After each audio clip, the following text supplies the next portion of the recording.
आज इंसान के घर में सब कुछ है, लेकिन प्रेम की कमी होती जा रही है।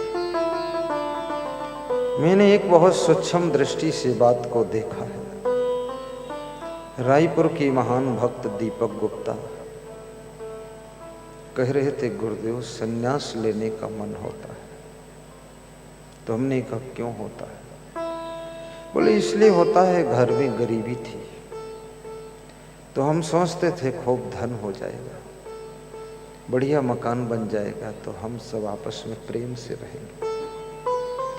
धन हो गया, मकान बन गया, सबकी गाड़ी अलग अलग हो गई। तो शाम को जब सब आते हैं तो अपने अपने बेडरूम में घुस जाते हैं, कोई किसी के पास बैठता ही नहीं। धन तो आ गया घर में, लेकिन प्रेम चला गया। सबके पर्सनल बेडरूम है, पर्सनल बाथरूम है, पर्सनल टीवी है, पर्सनल बीवी है, पर्सनल किचन है, लेकिन प्रेम खत्म हो गया। एक दूसरे के पास में ना तो सुबह बैठते, सब कमरे के भीतर ही खाना पाखाना मंजन ब्रश, अटैच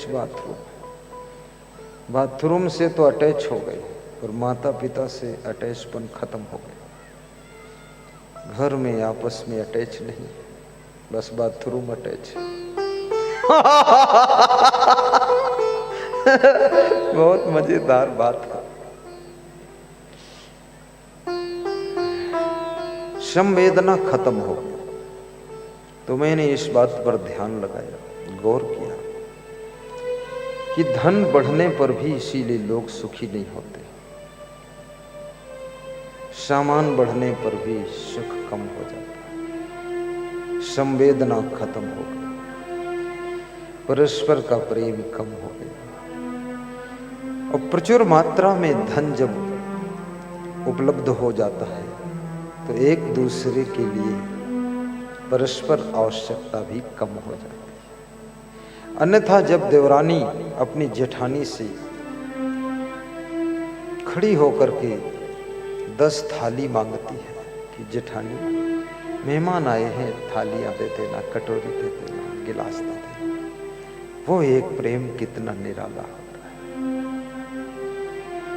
और जब दूसरों से कुछ भी लेने की आवश्यकता भी खत्म हो गई तो धीरे धीरे धीरे धीरे मनुष्य का स्वाभिमान अभिमान में बदल जाता है। और जब स्वाभिमान अभिमान में बदल जाता है तो प्रेम की परवाह कौन करे? अभिमान हमेशा प्रेम का मर्डर कर देता है। जहां जहां अभिमान आता है प्रेम मर जाता है। इसलिए विद्वान भी दुखी है, धनवान भी दुखी है, और बड़े बड़े महलों वाले भी दुखी है, बड़े बड़े पदाधिकारी दुखी है। कितने मिनिस्टर भी आत्महत्या करते हैं, कहते हैं पत्नी का प्रेम नहीं मिला। उनकी पत्नी को देखो तो बिल्कुल पत्नी ऐसे है जैसे हथनी, पत्नी ऐसे है जैसे रीछिन, जब चलती है तो घुंघरू जैसे उसके हाथ पांव से आवाज आती है। इतनी पायल पहना, इतना कड़ा छड़ा, हथकड़ा, झांझड़ा, बंद कड़ा, खुला कड़ा, लेकिन घर में बड़ा झगड़ा, प्रेम नहीं। जब पांव धरती है पायल छम छम बोलती है, पति भी खुश हो जाता है कि ढोल बजाती मिढ़की आई छम छम छम। हाँ, और बाजा बजाती रीछिन आई ढम ढम ढम। कितनी ही नथुनी पहना दो, कितना बड़ा गले का हार पहना दो, कितनी बड़ी करधनी पहना दो, खूब पायल छम छम करो, सुख नहीं मिलेगा। मंदोदरी को सुख नहीं मिला था क्योंकि रावण का एक निष्ठ प्रेम मंदोदरी से नहीं था। रावण का मन भटकता रहता था। मंदोदरी जैसी महान महिला को धर्म पत्नी के रूप में प्राप्त करने वाला रावण फिर भी चंचल है। जनकपुर में जा करके धनुष को तोड़ करके सीता के साथ पुनः विवाह करना चाहता है, जिसका मन एक पत्नी में संतुष्ट नहीं, एक पति में संतुष्ट नहीं, वो दुनिया में चाहे जितने धनुष तोड़े और चाहे किसी के हाथ पांव तोड़े, उसको कभी सुख शांति नहीं मिल सकती।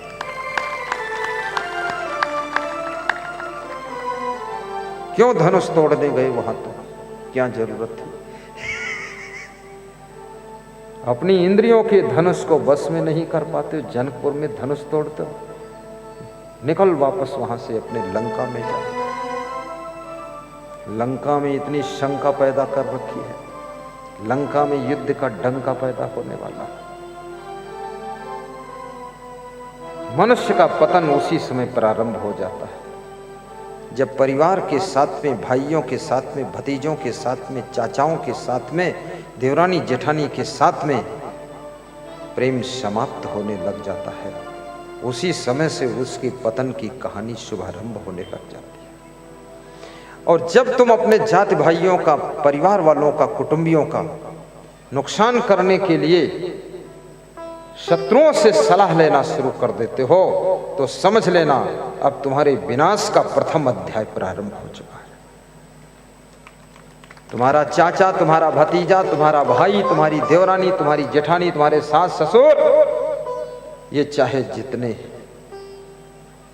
तुमसे दूर रहते हो, फिर भी जब परिचय देते हैं तो कहते हैं ये मेरी जेठानी है, ये मेरी देवरानी है, ये मेरा भाई है, ये मेरे चाचा है। याद रखना, जब तुम पर कोई आपत्ति आती है, तुम्हारे खून से जुड़े हुए जो लोग हैं उनका खून छटपटा जाता है।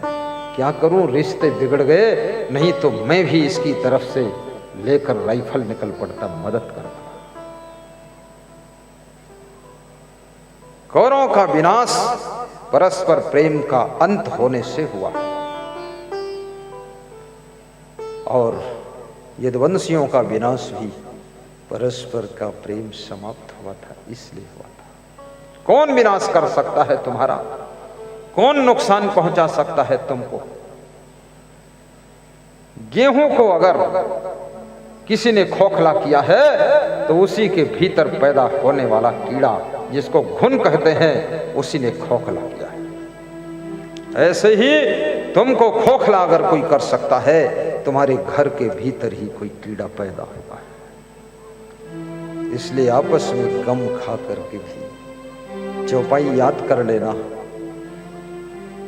जहां सुमति तहां संपत्ति नाना। अग्रवाल 2 मिनट इसीलिए बिठाया था कि थोड़ा अमृत की घूंटी पिला दो।